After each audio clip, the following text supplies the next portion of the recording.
Ben, pois moi boa tarde a todas e todos. Como xornalista comprometida coa necesidade de contar con medios de comunicación en galego, esta xornada ten unha especial significación para min, pois significa valorizar o esforzo de quen nos precedeu nesta loita na que algunhas persoas continuamos a día doxe. A maiores, o tema que nos convoca certifica que a reivindicación galeguista sempre foi da man da democracia e, de feito, podemos considerar a primeira unha esfera da segunda. Así o entenderon aqueles galeguistas que impulsaron este programa na BBC, a mesma canle escoitada na Galiza na clandestinidade e agochada para dar conta aos resistentes ao franquismo das novas do mundo libre e, sobre todo, uns anos antes da marcha do curso da Segunda Guerra Mundial. Non imos percorrer aquí o nome daqueles bultos que fixeron posible esta emisión, porque iso tócalles ás persoas que nos acompañan. Simplemente querería ligar esta experiencia pioneira cos esforzos do galeguismo de preguerra en incidir nos espacios radiofónicos. Moi patente durante a campaña do Estatuto de 1936, pero tamén con propostas posteriores na mesma orientación e mesmo algunha delas aínda viva. Pensemos no programa Sempre en Galiza do Uruguai, impulsado polo Grupo Galeguista daquel país e mantido polo Padroado de Cultura Galega, ou unha iniciativa semellante promovida polo exilio de México, este ano homenaxeado na figura de Florencio Delgado Gurriarán, que colaborou habitualmente del e que tivo Luís Soto e Luisa Viqueira dúas pezas indispensáveis. En ese ronsel tamén haberá que situar o Norte Día a Día, emitido para Galiza por Margarita Ledo desde aquel Portugal de abril.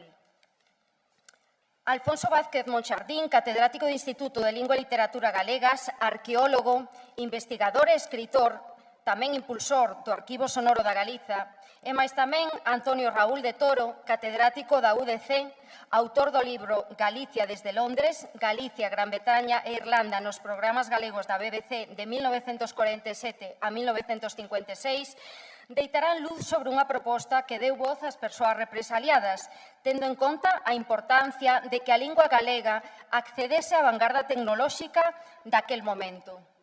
Tes entón a palabra para ilustrarnos con máis información.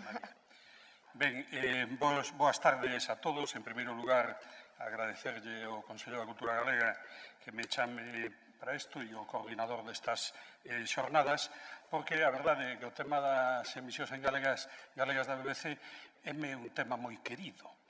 No ano 1983, despois de ler un artigo de Cosme Barreiros, que era Paco de Riego, sobre o asunto, escribínlle a BBC preguntándolle se tiñan guiós e cousas. No ano 83, 5 ou 6 antes de naceres ti.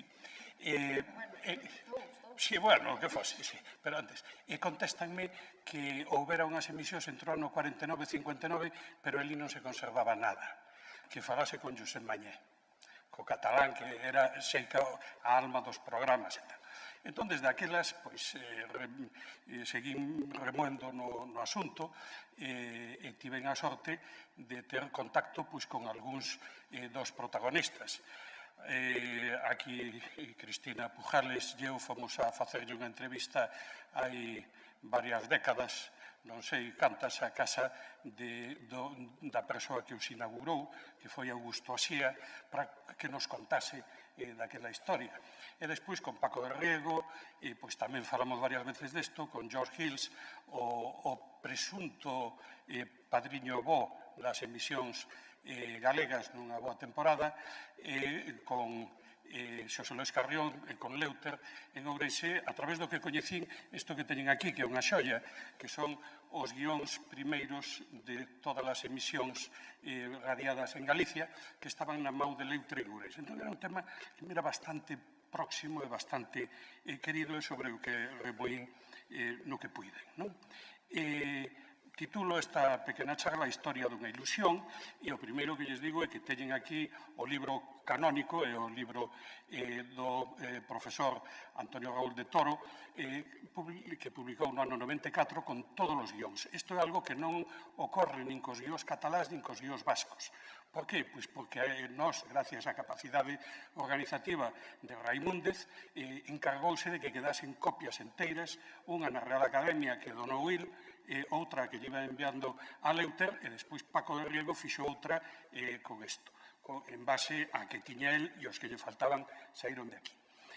Para nós é un tema moi querido en Galicia, en conxunto, que fai que este encontro por primeira vez reflexionando sobre a historia das tres sexa aquí e non no País Vasco ou en Cataluña, porque para nós ten unha importancia especial.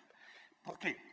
Bueno, pois por varias razóns. Primeiro, porque aquí había un desenvolvemento da radio moito menor que en Cataluña no País Vasco, o que María antes comentaba, que a primeira vez que salta que hai unha emisión de radio é o día 15 de marzo de 1933, non lonxe de aquí, no que Leuter, Castelao e non sei quen máis falan nunha emisora que é Unión Radio Compostela, que se vai montar para atender esas xornadas e esa reflexión sobre o Estatuto da Asamblea de Concellos que cando se está empezando a poñer en marcha.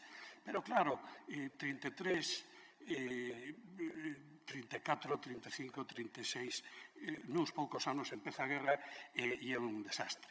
En Galicia había 2.500 aparellos de radio, había en Barcelona 60.000, no ano 20 e tantos. Entón, nós estábamos a anos luz. Aquí, cando chegou a guerra, non había programas regulares en lingua galega. Había algo do vello dos contos e había unhas cousiñas, pero non había ese tecido. E despois hai outro factor importantísimo. O exilio galego, que é un exilio reducido, escapa para América. Ou vai para Buenos Aires, ou para México e tal. O exilio vasco e o exilio catalán está en San Juan de Luz, está en Perpiñán, está en París, e teñen os dous gobernos no exilio sede en Londres. Entón, vai facer algo absolutamente distinto. Entón, emisoras en catalán, durante toda a Guerra Civil houbo varias, incluso houbo unha emisora franquista en catalán que emitía desde Roma Radio Veritat, que levaba Francesc Cambó, dicindo aos cataláns, non vos metades con Franco, deixade que chegue rápido, porque todo isto é un problema da revolución social, Franco vai ser bo, fai tal. Depois Cambó acabou como acabou, e ese é o pai do nacionalismo galego do encontro de Monforte do ano 17. Bueno, o caso é que había moitos programas, Radio Moscú tiña programas en catalán desde o ano 39, e isto na BBC foi algo que axudou a remoer. Si The Voice of America tiña desde o ano 41 programas en catalán tamén, dirixidos á poboación catalana do desenvolvemento da Segunda Guerra Mundial, feitos polo Casal Galego ou polo Casal Catalán de Nova York, que colaboraba con eles, nós non tiñamos nada. O caso vasco, que hai unha emisora, Radio Euskadi, que opera desde o País Vasco francés do ano 48 ao ano 54, me parece, 54, que pecha e despois sigue emitindo desde a selva de Venezuela, pois hai esas tensións. En Radio París, moitas veces, os cataláns falaban ali. Entón, o catalán, que houvese unha emisión en catalán na BBC ou en vasco na BBC era importante, pero non tanto como para nós. Entón, aquí, a memoria destas emisións é unha memoria que nos traslada o memorístico de exageración, que é Paco de Riego. Don Francisco Fernández de Riego, a partir do ano 1980, que empeza a evocar isto por primeira vez nun especial que se fai dos 30 anos de Galaxia, donde conta destas emisións, e despois vai no remoendo en todos os libros de memorias que fai.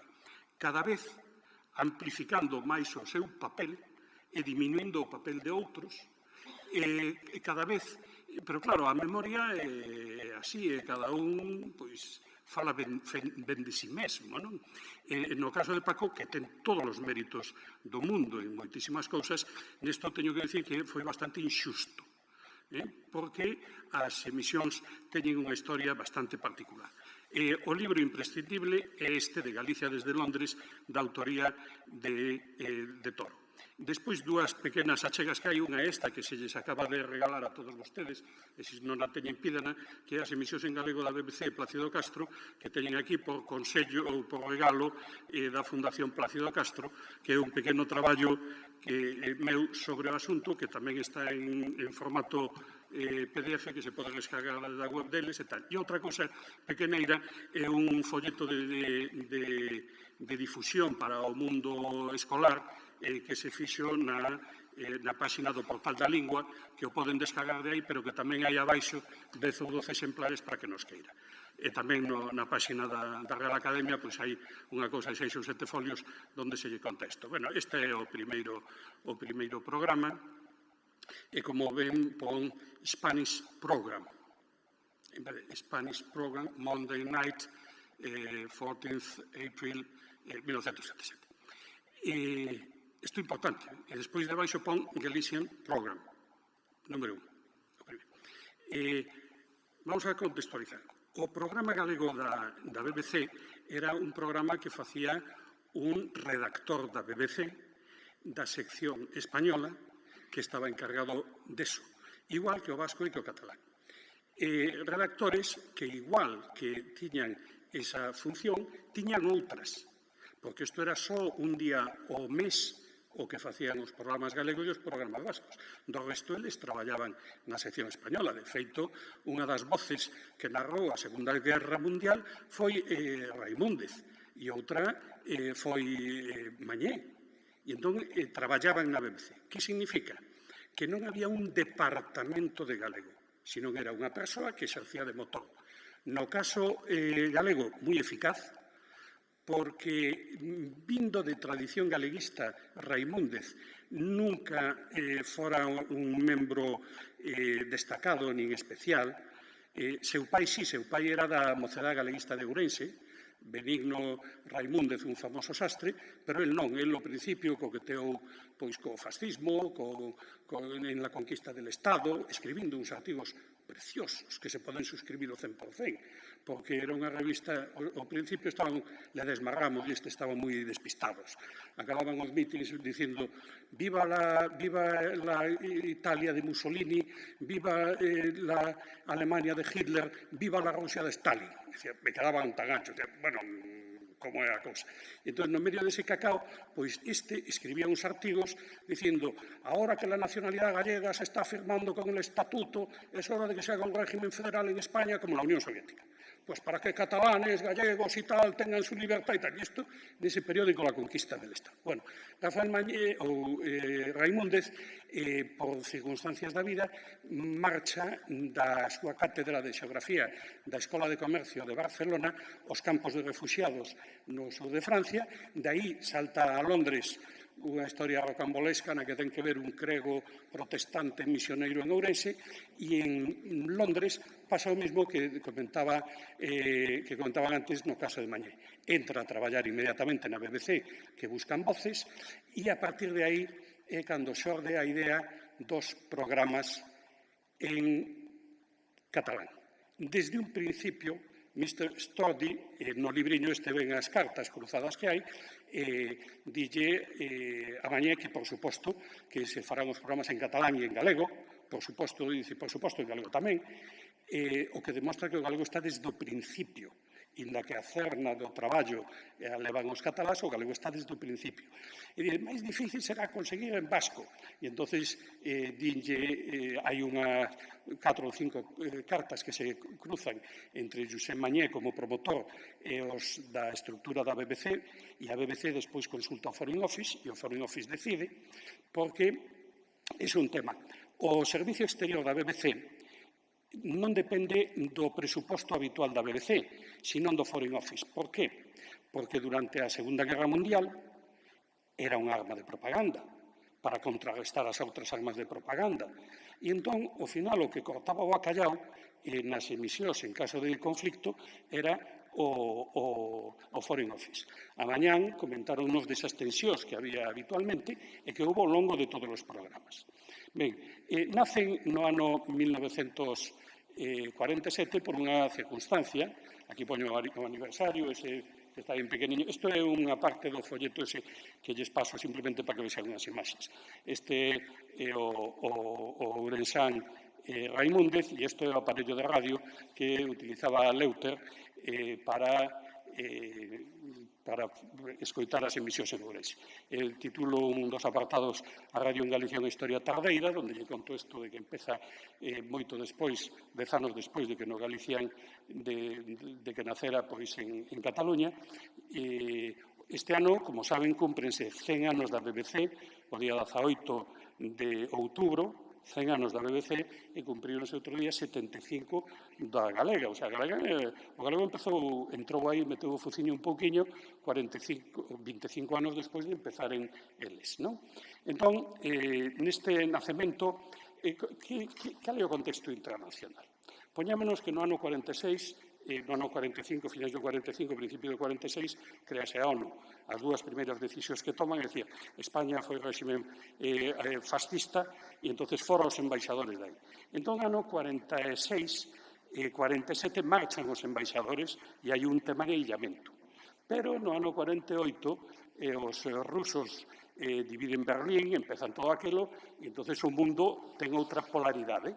En Londres deixa de estar Winston Churchill, que Churchill era un gran tolerante de Franco.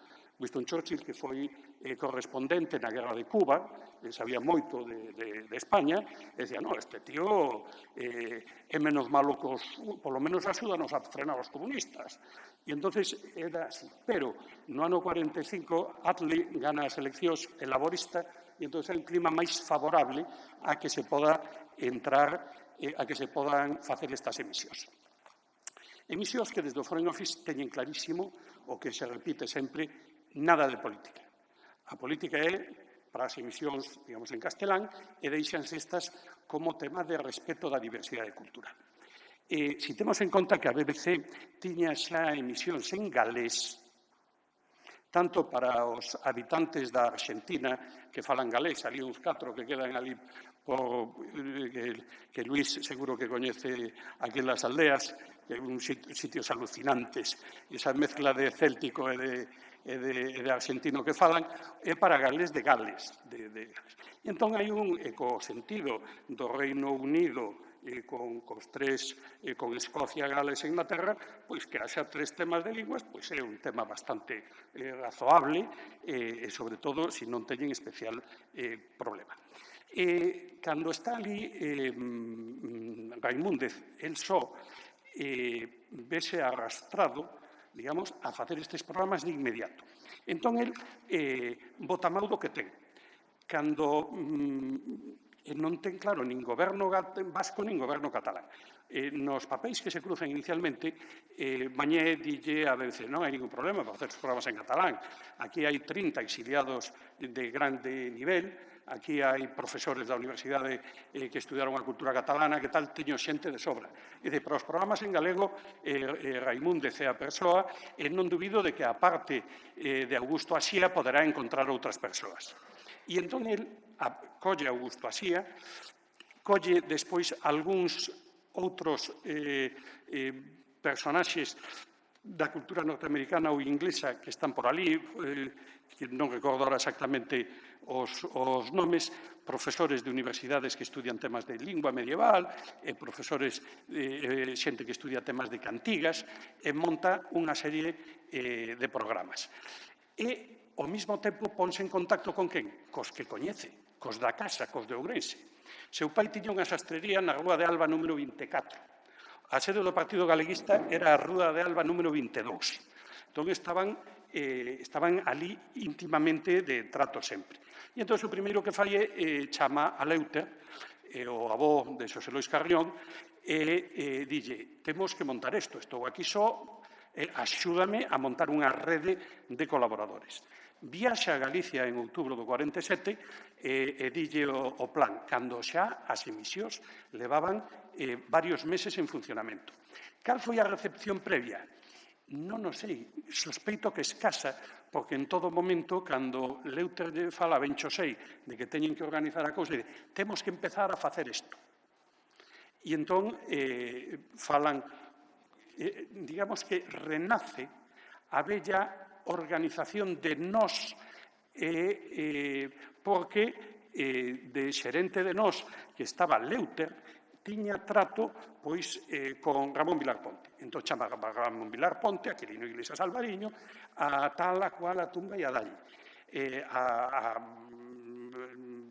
Ricardo Carballo Calero, e entonces hai unha rede que traballa. E quen é o dinamizador nos anos finais dos 40, principios dos 50? Paco de Riego, que tamén chama, e de momento colabora de inmediato. Ademais, colaboran felices por unha cousa, porque a BBC non quere colaboradores gratuitos. Igual que obrigan a ler as noticias de corbata, porque decían que se non era unha falta de respeto para o público, e entonces os que iban a ler as noticias teñan que pôr a corbata e lían a noticia. Pois pagaban sempre. Se non era a través de pago, non querían colaboradores. Entón, eso supón un ingreso apreciable. Cada programa, eu estuve botando contas, cobran entre 6 libras e 10 en función do minutaxe, o que viña sendo sobre os 400 euros de hoxe ou algo máis, non? De 400, 500 euros, que era un ingreso apreciable. Pero non só por eso, sino porque todos colaboran. Un pouco as temáticas, que os programas seguían todos un esquema semellante. Abríase con The Cock of the North, unha canción militar, unha marcha militar escocesa de gaitas. Por qué? Porque sempre había eso de como conectamos o de Gran Bretaña con Galicia. As gaitas, pois veñan as gaitas.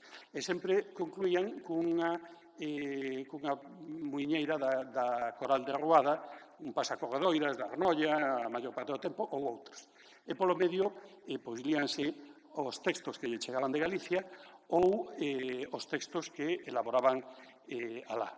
Grabacións, houve algúns textos que se fixeron en directo, por exemplo, Rafael Dieste fixo 2 textos en directo cando estaba ali. Outros que chegaron enlatados de aquí, poucos, de 2 grabacións. Unha, as que fixo Nina Epton, que era unha inglesa que estivo por aquí no Brao do 53, e fixo unhas cantas grabacións en Coruxo. En Coruxo foi aí a casa de Paco de Riego e estaban ali tal, acabaron todos borrachos, polo que conta no libro maravilloso ese Uvas e Granito, Grapes and Granite, que é unha xoia que conta desa viaxe, onde vai vendo os galeguistas. Bueno, é un libro simpatiquísimo, non? Eu recordo que era unha rapaza nova, con moita marcha, moitas ganas de festa, mandanlle de contacto en Ourense a Ferro Couselo. E Ferro Couselo estaba vendo un congreso de arqueoloxía. E sentana nun congreso de arqueoloxía no Liceo. E ela dice, eu que quería salir a tomar unha copa por aí e ver xente, e estou ali oindo unha cousa sobre os petrolíferos de non sei onde en Canarias, e teñenme aquí como medio secuestrada. E despois que o Xocas que lle entra para a liga dice, mira, queres que che conte sobre as regerías góticas en Lugo no 18? E entón, bueno, ela conta todo cun vacile, dicindo, pero esta xente, que cousa máis tal. E entón, Nina Epton recolle as voces de Celso Emilio Ferreiro e de Pura Vázquez. E as dúas as proxecta nun programa da BBC en castelán, porque hai 2 ou 3 programas en castelán, un é o de Nina, outro de Turner, dun musicólogo asturiano, e outro é dun colaborador inglés. Hai 3 dos 83 que son en castelán. E os outros son todos en galego. Normalmente hai unha colaboración por programa, ás veces hai 2, porque o profesor de Toro ten identificados 111 traballos nos 83 programas, según se conten, porque hai algunhas cousas que se poden contar dunha maneira ou doutra, pero computar dunha maneira ou doutra e así. Cantos colaboraron? Pois desde Galicia habría sobre 20 persoas que lle enviaron colaboracións e tal. Eran estes programas tan clandestinos como se adoita dicir? Pois eu creo que non.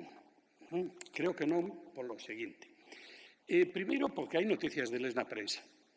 Poucas. Por exemplo, cando en Ourense é a famosa inauguración do busto de Valentín Lamas Carvajal, o día 11 de novembro de 1949, cando un gobernador franquista fai ali o ridículo soberano aí porque manda tocar o cara al sol, le levanta a mao, e os 1000 paisanos que había ali miran pa él, ningún levanta a mao, como lle conta nunha carta que está publicada aí, Leuter, me parece que a Ramón Villarponte, sí, que lle dice, estou ilusionado, porque outro día estábamos ali, o gobernador e ninguén levantou a mao que nos querían arrastrar polo medo, e ninguén tal, estou ilusionado no futuro. Entonces, esa tal. Bueno, e entonces ese acto aparece no Faro de Vigo, anunciado. Mañán haberá na BBC de Londres un programa sobre el Valentín Lamas Carvajal. E despois, a partir de aí, no ano 51, pois cando hai visitas desde Madrid ou desde Londres, que veñen os funcionarios do Servicio do Sur de Europa ou de España, sempre aparecen en entrevistas na radio, na prensa, e o primeiro que fan é visitar a sede de Faro de Vigo, a sede da Voz de Galicia, do Correo Gallego, non, daquela, non sei como chamaba. Non, a noche ainda non era. Diario de Compostela, pode ser ou algo así. Bueno, o caso é que os visitan como visita protocolaria que falen ben deles. E hai algunha visita, iba a decir, dun nivel de liberdade impresionante. Hai unha entrevista do ano 51 o da BBC a Shipley que chega, que lle preguntan de aspecto, mire, e ustedes por que hablan tan mal sempre de España? Y entonces, hombre, nosotros no hablamos tan mal de España, nosotros pasa es que recogemos la información y damos tal. O sea que quieren decir que ustedes no tienen un criterio propio. Y dice, pues no, la BBC no tiene un criterio propio. Eso quería saber yo. ¿Y qué le parece el Galicia? Bueno, es un sitio maravilloso y tal. Ano 51, ¿no? Y entonces aparece 51, 55, 57, 56, veñen por aquí continuamente. Na historia hacen dos programas que é unha, sempre se fala da influencia da embaixada. Efectivamente, localizamos aí unha serie de documentación e vemos os líos. E os líos, máis que de presión directamente da embaixada, cando se produce un enfrentamento hai. O Foreign Office quere pechar. Por qué? Por dúas razóns principais. Primeiro, porque pensan que pechando é unha forma de suavizar as tensións con Franco.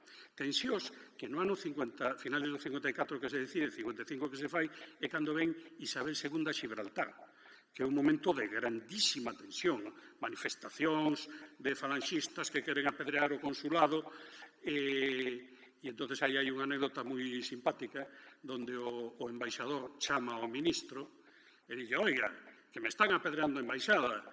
E dille, que quere, que lle mande máis policía? E dice, non, mándeme menos manifestantes.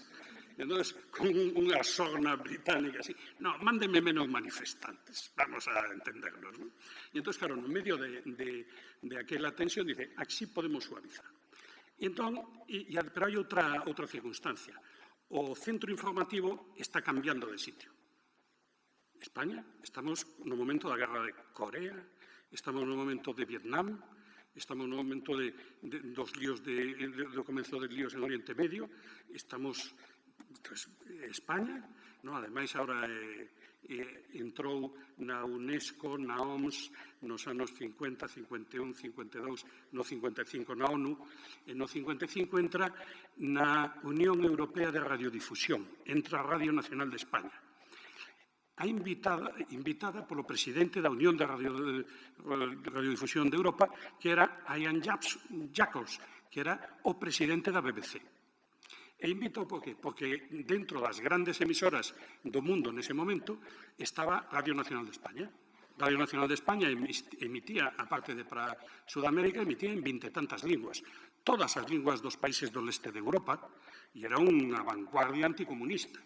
E entón, isto, tanto a Estados Unidos, que viñera por aquí o Ike no ano 53, a época despois do Concordato, de todas estas cousas, estaba empezando a integrarse ben. Eso por aí. E entón, por aí, como foco de interés estaba noutro sitio e había que reducir cartos, fora estas emisións. No ano 55 mandan a dar unha volta por España o que era o director da sección española, George Hills, que tamén é outra das persoas da que sempre fala Paco del Riego como protector dos programas. O protector dos programas era máis Sheffield, que era o director das emisións para o sur de Europa, que George Hills, que era simplemente da sección española. George Hills é un historiador moi coñecido, sobre todo por este libro, que se chama Franco, un hombre e su nación, que é un libro publicado a finais dos 50, no que blanquea a dictadura e que lle vai contando tanto o desenvolvemento da Guerra Civil como é a cousa, e entonces, bueno, contemporizar. E entonces George Hills fai unha ronda polos consulados de España, polos cataláns, polos vascos, polos galegos, está na embaixada, preguntando que pasaría se se suprimen as emisións en galego, en vasco e en catalán. Os cataláns e os vascos dicen que non as supriman. O de Vigo dille, tire para diante, córteas, tanto ten. E entonces iso provoca que volva a haber outra tensión na BBC, o Foreign Office a favor de pechalos e estes a favor de seguir. Cruzanse cartas e hai incluso unha anécdota que din uns da BBC que é inventada, que Franco estaba navegando no Azor, colle o dial, e no dial saelle ali a BBC en catalán. E el, o día seguinte, no Consello de Ministros, monta en cólera. E iso queda así. E entón os da BBC pregúntanlle aos da embaixada, pero tiveron vostedes nalgún momento algunha protesta? E dime, non, nunca. E entón, dice, non, é que nós valoramos que isto na actual etapa de relacións sería de agrado do goberno de España. E dice, bueno, pero vostedes nunca tuveron ninguna protesta. Dice, non.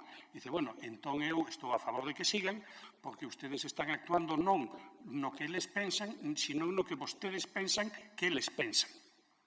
Pero, entón, hai un cruce de cartas, hasta que un día Cosmo Stuart, que é o jefazo do Foreign Office en relación con isto, manda unha nota e dice, en xaneiro que le acaben, xa porque estuveron peloteando un ano. Ben, e entón, digo aquí, os ecos de nós, titúlase aquí un apartado que tiña neste folleto, porque non é que fose a revista Nós, pero en 60 e tantos dos 83 programas escribe xente que xa escribiu en Nós. E o tema, igual que Nós, non é unha revista de política, senón que é de cultura e de identidade. Esta é de cultura, non de identidade. Aquí non hai reflexión sobre identidade, pero sí sobre temas Gondomar en la terra do século XIX. Bueno, a festa do Corpus en non sei onde. Son temas moi neutros. E entón, eso está aí.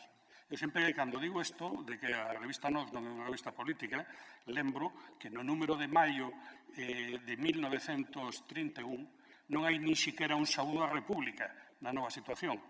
Pasa por encima como isto non é do noso mundo. Non? E entón, estes pasan un pouco por encima. Incluso a escolla da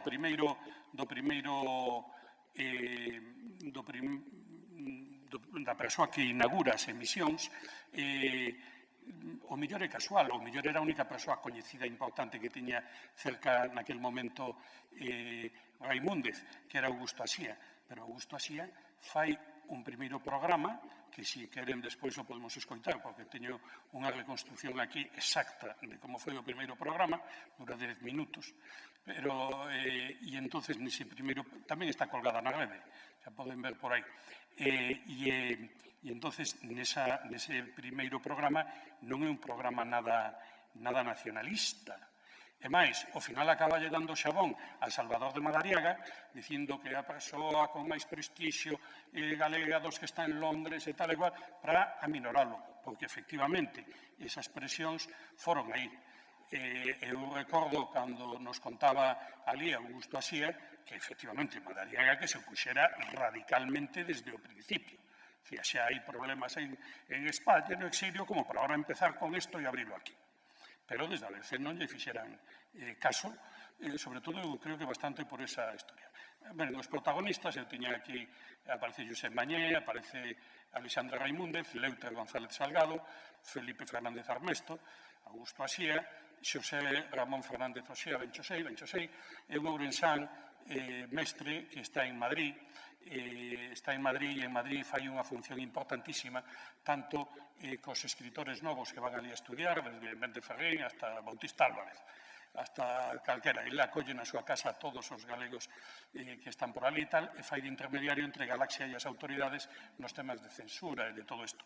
Moi maltratado despois por Galaxia, pero iso é unha constante histórica.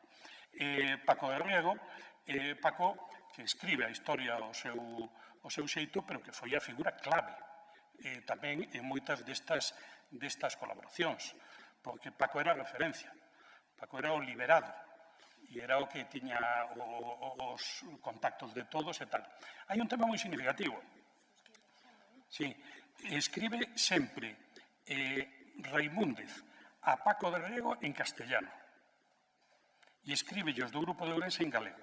Por qué? Pois porque a relación que ten cos do Grupo de Ourense é unha relación de amizade, de vello. E con Paco é unha relación sobrevenida. Este é o bo contacto que está aquí e ten unha relación máis distante, máis profesional, que é curioso que non se altere neses anos. As primeiras cartas que temos con Paco de Riego son do ano 55, casi do 54-55, cando está esmorecendo o programa, pero son interesantísimas. O programa, efectivamente, estes son os ingleses que aparecen por aí e tal. É curioso como, se buscan na BBC de Yearbook, BBC aparecen todos os tomos desde o ano 23 hasta que se deixou de editar. Hai toda a información. Non hai ningunha información que fale das emisións en galego, en vasco e en catalán. Por qué? Porque non eran unha emisión, eran un programa da sección española. Entonces, nunca están computadas as nosas linguas como linguas, esas 80 e pico, en que emitían. Ben, decíase que, bueno, non sei que iba a decir, bueno, saltei. Alexandre Raimúndez morre en Inglaterra e aquí tedes a súa sepultura. Alejandro Manuel Raimúndez, born Orense, Spain, died at Pynton Time. Inda que lonxe da súa terra, o espírito está sempre nela, sempre en Galicia. Esta foi a lápida que mandou de granito de Ourense, tallada por Failde, que mandou por sobre a súa tumba e que alá lle mandaron e alá lle puxeron. Bueno, isto é da reconstrucción do programa que queda para despois. Eu, como teñen vostedes todos ese libriño, lean e tal. Alguna pregunta para despois. Nada, se queren escoitar o programa ou un cachiño despois. Venga, chao. Se nos dá tempo, en función das intervencións que poida haber, pois vamos a iso. Graciñas.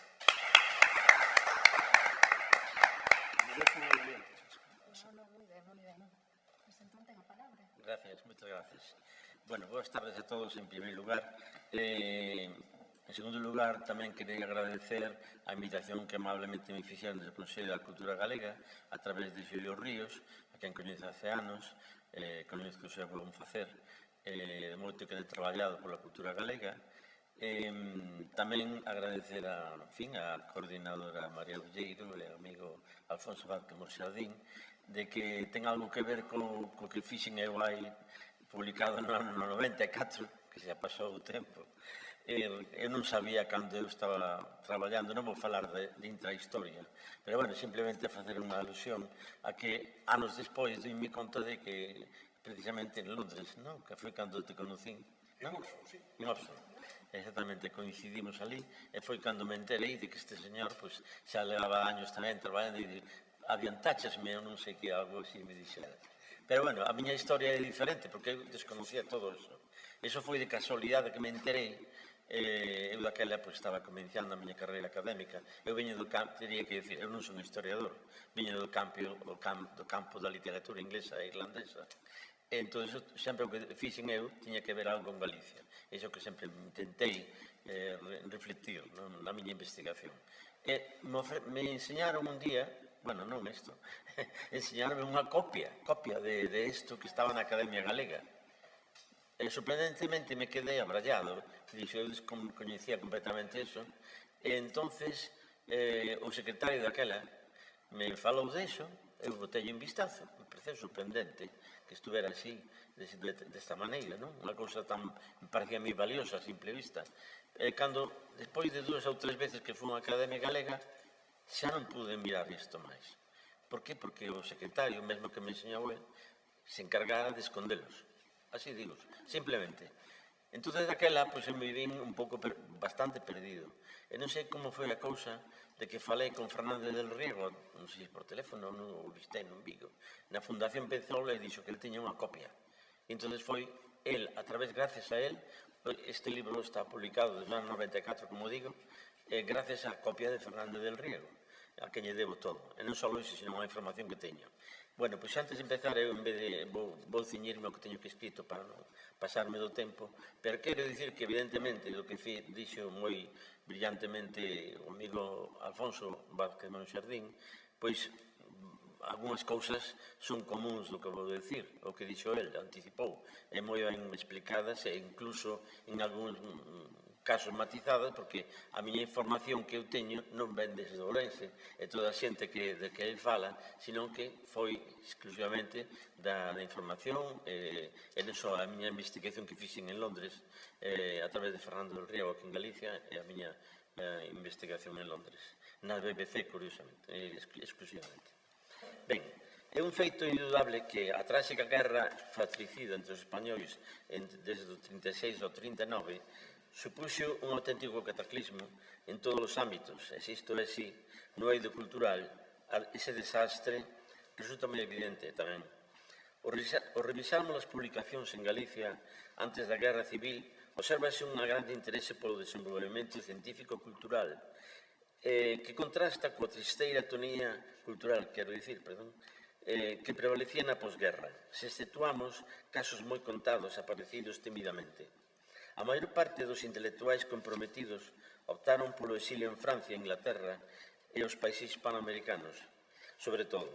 Outros escolleron o non menos difícil exilio interior, o abeiro da súa resignación e coa esperanza posta no restablecemento das liberdades cívicas.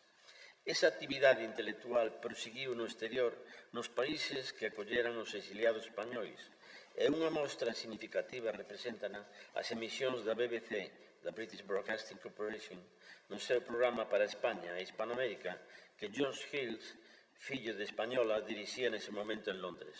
Está matizado que tamén había outros, evidentemente, o que dixo Alfonso, outras persoas, pero George Hills se ocupaba do programa español.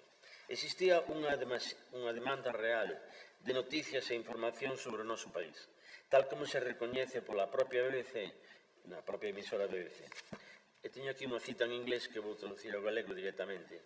Desde a guerra, a principal demanda da audiencia española, da BBC, era para máis noticias e comentarios sobre España. Unha das formas de respostar a esta demanda foi a introdución dunha serie semanal de programas regionales españoles. Unha diferente parte de España que se cubría, se trataba de cada vez. É o que decíamos antes, que se explicou, que era unha sección dentro do programa español. Así, o programa español, isto está sacado do yearbook que mencionou Pedro do ano 48, 1948. Xa que ten interés exacto, podo darlle datas e fechas e todo isto na bibliografía que teño. Así, o programa español comezou no 47 e proseguiu hasta o 56. E dentro do mesmo había un espacio que xeralmente oscilaba de 10 a 15 minutos aproximadamente dedicado ás emisións en galego, catalán e euskera. Estes pequenos espacios eran alternos, con predominancia do catalán, de xeito que, polo tocante ao programa en galego, se transmitían cada 3 semanas os luns nunha banda horaria variable. A predominante ia desde as 23:45 da noite ata as 12:15 da noite, no seu comenzo, e logo pasou ás 10 da noite hasta as 22:45 durante un tempo, e finalmente desde as 9 da noite hasta as 9:45. A información de que dispoñemos limítase aos guións completos en galego dentro do mencionado programa español e descoñecemos o contido do resto deses programas. Por exemplo, escoitamos antes a colega do País Vasco falar de que se conservan algúns programas aillados, pero probablemente non se consigan os guións completos. A existencia dos guións que figuran nesta publicación débese a Alejandro Reimúndez, verdadeiro artífice do programa galego da BBC. é a persona que coa súa valiosísima colaboración ven na vertente creadora, ven na coordenadora desde Galicia, fixera posible esas emisións da emisora londinense Francisco Fernández del Riego. A sección española da BBC concibiu a idea de emitir programas que reflectisen a realidade cultural das comunidades históricas, Galicia, Cataluña e o País Vasco, nas súas emisións para España. E dos programas para Galicia encargábase Alejandro Raimúndez. Este era o presentador, autor de 3 programas, e na maior parte dos casos encargábase de ler os textos remitidos desde Galicia, agachando o seu nome nas emisións baixo o pseudónimo de Xavier Fernández. Fora catedrático da Escola de Alto Estudio Mercantil de Barcelona cando sorprendeu a Guerra Civil e desde ali foi ao exilio londinense onde ao pouco se incorporou a emisora da BBC. Raimúndez, nado en Ourense, a través dos seus paisanos Eleuterio González Salgado e Xosé Ramón e Fernández Xosé Benchosei, entra en contacto con Fernández del Riego e encoméndalle a procura de colaboracións periódicas para o programa galego. A partir dese momento, Fernández del Riego convértese en coordenador en Galicia e solicita a todas as figuras senlleiras do país a súa colaboración para ser remitida a Londres. E a resposta foi entusiasta, xa que todos cooperaron con gran xenerosidade, tamén tal como Alfonso relatou en minuto. Destacan os guións do propio Fernández del Riego, que participa en 12 sesións, de Plácido Ramón Castro, que traballaba para a BBC e participaba en ocasións como locutor en 11 programas. Séguelle en número Leandro Carreal Varellos, con 7. Participan en 5 programas Xosé María Álvarez Blázquez, Fermín Bouza Barei, Florentino López Cuevillas, Xosé Ramón e Fernández Osea, Xesús Carro García, Aquilino Iglesias Alvariño e Ramón Otero Pedraño, que tiveron 4 colaboracións.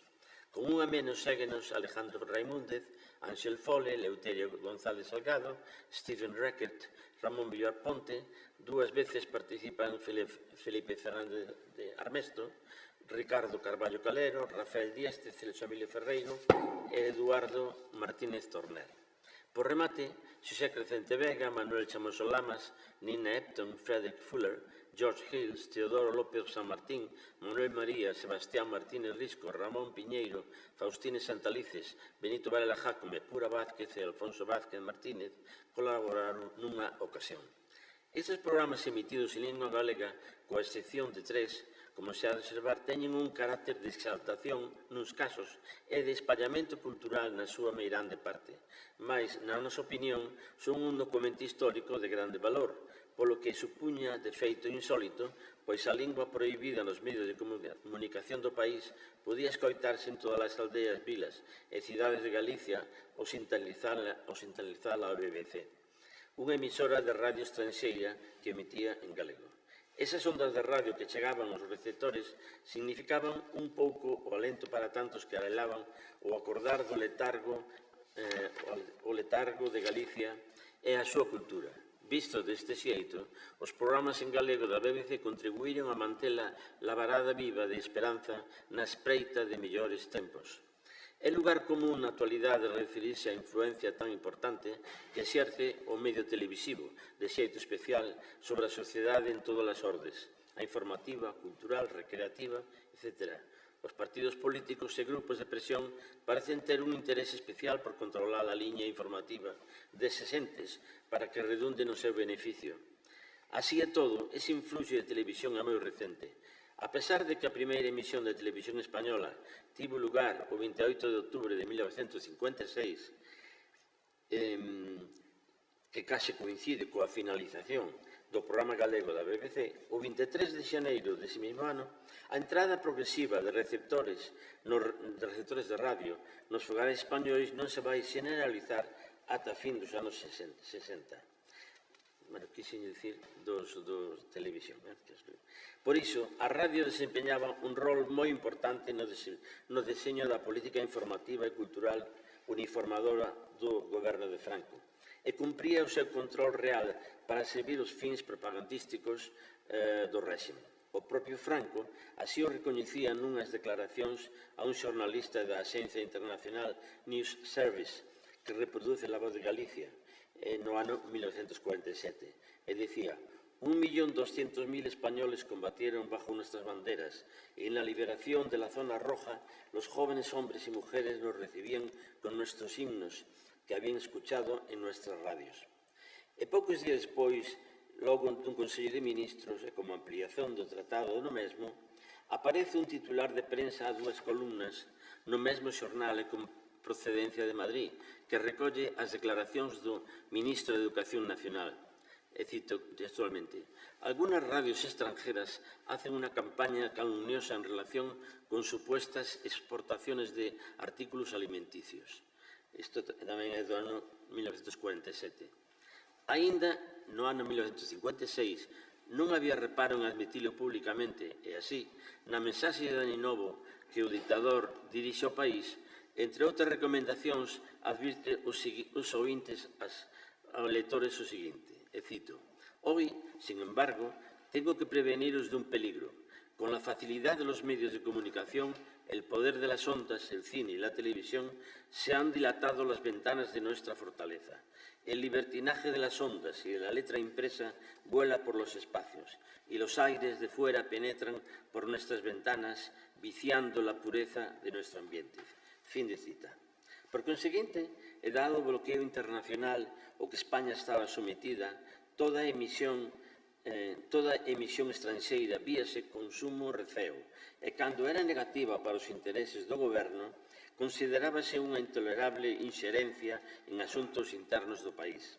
Parece obvio xa que logo que os programas en galego da BBC non deberon agradar moito á clase dirixente da época, a pesar da ausencia de contido político dos mesmos.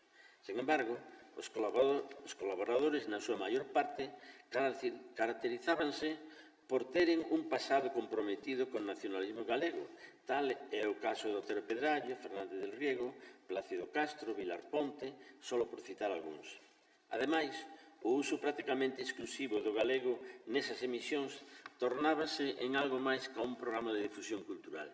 Significaban unha arma desafiante que se alzaba contra a castelanización do Estado, ignorando outras linguas e culturas que antes da guerra florecían.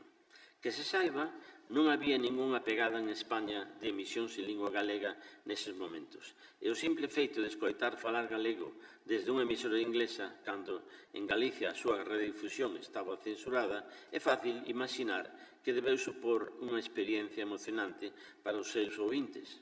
De feito, existen testemunhas de que o programa galego da BBC chegaba a todos os corrunchos do noso país e que, aínda que poderíamos denominar minoría nos seus comenzos, co tempo moitos ouvintes agardaban espreitantes á hora do programa. Pola súa banda, o Partido Galeguista enviou ao director da BBC a seguinte mensaxe con motivo do comenzo das emisións en abril do 1947, e cito: os ouvintes desa emisora escoitamos con fonda emoción a transmisión en lingua galega que se fixo nos seus estudios na noite do pasado día 14. O feito de que a nosa fala, prestixiada novamente, soase desde os micrófonos de Londres cara a todos os ventos, merece o noso máis afervoado agradecemento. Non só dos que viven no país, senón dos que, esparecidos polo mundo adiante, se sinten identificados cos destinos político-culturais do noso povo. O Partido Galeguista, que defende o rexurdimento da personalidade espiritual e material de Galicia, valora no que significa a iniciativa feliz de esa corporación. No nome do partido que representamos, cúmprenos manifestarlle o máis sincero agradecemento que facemos extensivo a cantos interviron na emisión de Bandita. Fin de cita. Hoxe en día, costa-nos traballo imaxinar a situación real tan anguriante pola que atravesou España, sobre todo desde o final da Guerra Civil ata fin dos 50. Habería que lembrar que en 1945 se constitúe en México un goberno no exilio presidido por Giral e que o ano seguinte a ONU decreta o illamento de España gobernada por Franco. No interior, as secuelas da guerra son aínda moi palpables. Nese ambiente de illamento internacional que dura ata a apertura dos pasos fronteirizos con Francia no ano 1953 e o ingreso de España na ONU en decembro de 1955, de férrea censura no interior coa persecución de todo tipo de disidencia e de penalidades económicas reflectidas nas cartillas de racionamento que non terminan ata xuño do 52, emítense eses programas da BBC para Galicia. A censura interna non só impedía a publicación e difusión de novas de carácter político que fosen adversas ao réxime de Franco, senón tamén poñía trancos burocráticos a artigos e programas culturais expresados en galego. Ese era o panorama cultural, para resumir, ese era o panorama cultural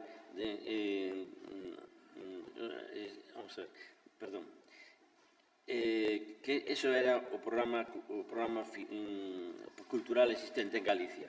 Ata finais dos 40, os libros en galego son moi escasos, e cando en 1950 comeza a publicación dos cuadernos monográficos de Grial, a porcentaxe de texto en castelán tiña que ser dun 70% aproximadamente, por exixencia oficial, segundo afirma Del Riego, quen foi o seu colaborador e coordinador nesta etapa.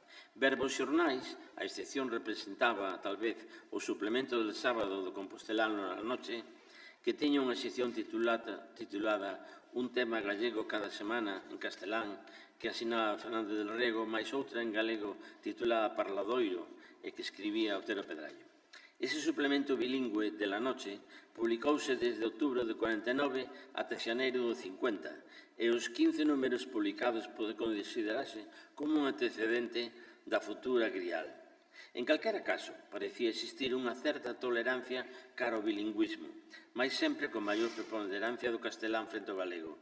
Esa era a situación que prevalecía en Galicia durante a emisión dos programas galegos da BBC desde o 47 ao 56. En ese contexto, evidentemente, que a penuria cultural polo que Galicia atravesaba e a represión do galego recibe un grande impacto coas emisións en galego da BBC. Detrás de toda empresa hai sempre un protagonista que case sempre permanece anónimo. No presente caso estamos a referirnos a Del Riego, aínda que tamén cabe subliñar, tamén dixen antes, e como dixe tamén Alfonso, desde Londres, Alejandro Raimúndez, Eleuterio en Galicia, etc. Por tanto, ademais de ser o colaborador que máis guións remitiu á BBC, ele foi desde Galicia o verdadeiro impulsor desas emisións. Ponse en contacto verbal e por escrito con todos e recibe resposta afirmativa unánime. En ocasións mecanógrafa os textos remitidos antes da súa expedición. Encargábase de que nunca falte material para os programas e da súa remisión por correo ordinario a Londres. En definitiva, é unha resposta máis dun home xeneroso co seu país, do mesmo xeito que logo farían Grial e tantos outros proxectos. A continuidade e regularidade dos programas da BBC débese xa que logo aos colaboradores, pero en moi grande medida tamén ao entusiasmo contagioso de Del Riego, a súa entrega e grande dedicación a esta empresa. Dificilmente poderíamos falar en Coltes agora sen o total apoio e coordinación que entonces lle prestou. O número dos denominados Galician Program dentro do programa Marco Spanish Program nesta etapa da BBC foi de 83 en total. O programa inaugural ten lugar o 14 de abril de 47 coa sintonía da canción Cock of the North, o Galo do Norte, melodía moi popular do norte de Inglaterra e Escocia, que acompañará a todos os programas sucesivos, e a banda sonora que pecha o programa é o Alalá de Bande. Non embargantes, a maior parte dos programas terminan co Pasacorredoiras de Arnoia ou coa Muñeira de Cartelle. Interveñen nesta xornada o escritor e xornalista Felipe Fernández Armesto, Augusto Asía, nos consellos de Dónimo, co tema Relacións culturales entre Galicia e Inglaterra.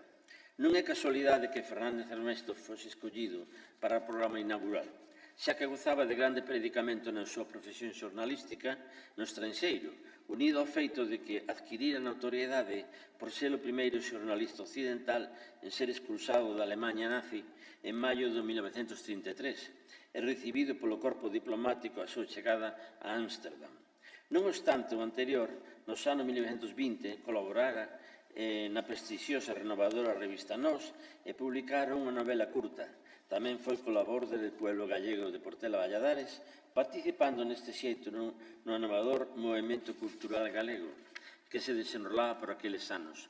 Polo que respecta ao derradeiro programa, emítese o 23 de xaneiro de 1956 e o seu título é Poesía Galega Contemporánea, Participan coa lectura dos seus poemas Emilio Álvarez Blázquez, Díaz Jácome, Álvaro Cunqueiro, González Alegre, Sebastián Martínez Risco, Aquilino Iglesias Alvariño, e a grabación en fita magnetofónica realizouse en Vigo baixo a dirección de George Hills, por aquel entón xefe da sección española da BBC, aproveitando a súa visita a España por motivos non moi coñecidos, entre os que a percura de información directa sobre a situación real do noso país non era a menos importante. Os temas cubertos nestes guións dos Galician Programme da BBC son moi variados e abranguen desde etnografía, historia, arte e literatura, tanto na vertente crítica como na creativa, ata temas relacionados coa agricultura, a xeografía, a música, etc. De calquera xeito, e como sería previsible agardar, existe un certo predominio de programas que se refiren ás afinidades e relacións de todo tipo entre a cultura galega e inglesa e irlandesa, no seu senso máis amplo. Precisamente ese é o título escollido para a inauguración do programa, tal como xa indicamos con anterioridade, e nos parece que non foi así por propio azar. Por orden cronolóxica, entonces, o primeiro é o xa citado Relacións culturales entre Galicia e Inglaterra, de Fernández Armesto. Nese programa, o autor, bo coñecedor das mesmas por ser posuidor da mellor colección de libros de viaxes que falan de Galicia, fai referencia ao primeiro libro que se escribiu sobre Galicia e destaca o feito de que está escrito en inglés. Aparece no século XIV co título The Way from the Lawn of England unto St. James in Galice, e que isto está incluído, un texto incluído, dentro do libro en inglés chamase Purchase His Pilgrimages, que é un libro de viaxes moi conocido do século XVI. Non é moi extraño atopar referencias a Santiago de Compostela na literatura inglesa, xa que, xunto con Roma e Xerusalén, como se sabe, era un dos centros de peregrinaxe. De feito, William Langland, outro medievalista inglés, escritor medievalista, en Piers Plowman, unha novela clave da literatura inglesa, xa dice: peregrinos a Palmeiros, prométenlle xuntos, visitar e adorar a Santiago e aos santos en Roma. E tamén Geoffrey Chaucer, autor dos Canterbury Tales, ou Contos de Canterbury, tamén se refire aos peregrinos, un deles a señora de Bath, que ían prender a marcha a visitar a capela de San Tomás de Canterbury, e tamén dicía ela, ou dicía o narrador, fora a Roma e a Boulogne, a Santiago de Galicia e a Colonia tamén. O derradeiro programa escolmado dentro desta serie e que nos fala das relacións entre Galicia e as Illas Británicas titúlase Imaxes religiosas inglesas en Galicia e foi escrito por Ben Chosei, pseudónimo de Xosé Ramón y Fernández Oxea, para emisión do 13 de abril do ano 53. Saliéntase no mesmo a importancia que tuveron no medioevo as peregrinaxes inglesas a Santiago, ben por mar ou por terra, ascendendo o número de peregrinos que entre 1397 e 1456 desembarcaron no porto da Coruña a 7.904, sen contabilizalos chegados aos portos de Muxía, Noia, Muros e Fisterra. Como consecuencia, chegaron a Galicia imaxes religiosas inglesas. Outro fenómeno que contribuía á recepción destas imaxes foi o asaño iconoclasta desatada por Cromwell no ano século XVII. E que dunha forma ou outra trouxo como resultado a chegada de a Virxe inglesa a Mondoñedo, a Anunciación, levada por John Dutton a Viveiro, e dúas virxes que, enviadas por Catalina de Aragón, chegaron a Ourense procedentes de Inglaterra. O resto dos programas aluden a diversas manifestacións culturais de Galicia, Gran Bretaña e Irlanda. Por exemplo, un embaixador galego na corte inglesa, don Diego Sarmiento da Cuña, conde de Gondomar, lendas irlandesas relacionadas con Galiza, libros ingleses que falan de Galiza, etc. E salientan esas relacións. No seu conxunto, todos eles representan o esforzo dos creadores do programa galego da BBC para irmandar e coñecer mellor as culturas diferenciadas. Na nosa opinión, a publicación destes programas en galego da BBC desde o 47 ao 56 ven a reparar unha débeda que Galicia tiña contraída con todos aqueles que en momentos moi difíciles axudaron a manter a espallar, na medida do posible, a cultura galega desde as ondas da emisora BBC. Compre lembrar, neste senso, que estes programas na súa totalidade só eran coñecidos por escasas persoas ata que a colección foi exposta en decembre de 1963 en Lugo na exposición bibliográfica 100 anos de literatura galega. E xa en 1980, Fernández del Riego publicou Galicia na BBC de Londres. En 1984, Alfonso Vázquez Monxardín escribe sobre ese tema en Recuperación histórica dos guións radiofónicos da BBC en galego e xa en xaneiro do 94 volve a referirse a eses guións nun documentado e interesado artigo. Xa remato. A súa publicación, refiro a este libro, a primeira edición destes programas, foi posible gracias a unha copia en posesión de Fernández del Riego e as facilidades dadas por el, xunto co interese mostrado polo director da editorial e a inestimable axuda de dos amigos e colaboradores Celso Emilio Insua e Antón Capelán. Todos a eles o meu agradecemento. Mantívase a integridade dos programas que se recollen no libro, respectando o estilo persoal de todos os colaboradores. Se exceptuamos mínimas correccións de puntuación e ortografía que de ningún xeito afectan a súa estética. Agradecemos profundamente o cuidado co que Fernández del Riego levou a cabo esa revisión. Así mesmo, corrixiuse algún erro ortográfico nos textos en inglés. Non vou citar aquí. Compre sinalar tamén a inclusión de 3 poemas e un fragmento da Sonata de Outoño de Valle Inclán que non figura no original, xa que no programa, o número 49, se emite unha grabación dos mesmos lida polo propio autor que se realizara para o Archivo de la Palabra do Centro de Estudios Históricos de Madrid. Deste xeito, o lector non necesitará recorrer á consulta do original. Ofrécese para a comodidade do lector unha clasificación temática, fala un pouco do contido e creo que non vale a pena. É dicir, hai diferentes tipos de índices aquí, onomástico, temático, cronolóxico, etc. E toda a documentación está incluída aquí. E con isto, quero dicir, os colaboradores xa se mencionaron, teño aquí unha lista, non vou repetir, para non cansar máis a audiencia, vou rematar aquí. Moitas gracias a todos por escutar.